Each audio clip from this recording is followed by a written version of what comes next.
Chaser, your time starts now. What is the capital city of New Zealand? Wellington. Correct. A chess game begins with how many bishops on the board? 4. Correct. Who is the lead singer of UK rock band Radiohead? Oh, Tom York? Correct. How many seconds are in 15 minutes?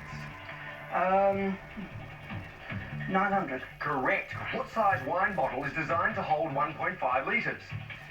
A Magnum. Correct. A magnetron is found in which kitchen appliance? A microwave? Correct. Which impressionist painter had the first names Pierre Auguste? Renoir. Correct. Who plays Lieutenant Dan in the film Forrest Gump? Oh, Gary Sinise. Correct. Beginning with T, which brass instrument has a slide? Trombone. Correct. Which country borders the western side of Egypt? Libya. Correct. What is the traditional title of the chief officer of a yacht club? Admiral. Stop the clock. What is the traditional title of the chief officer of a yacht club? Rear Admiral? The correct answer is Commodore. Okay. Yep.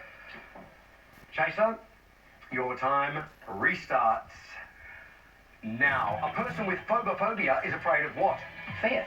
Correct. America's Affordable Care Act is colloquially known as what? Obamacare. Correct. In Roman mythology, Aurora is the goddess of what? The Dawn. Correct. In which European city is the International Criminal Court? The Hague. Correct. Well. With 44 seconds left on the clock, I'm afraid, Vicky and Karen, that was a masterclass. That was. So unfortunately, we have to say, sayonara, auf Wiedersehen to $22,000. Unlucky for the team tonight. Chaser just too good. Will a new team reign supreme? Find out next time on The Chase Australia.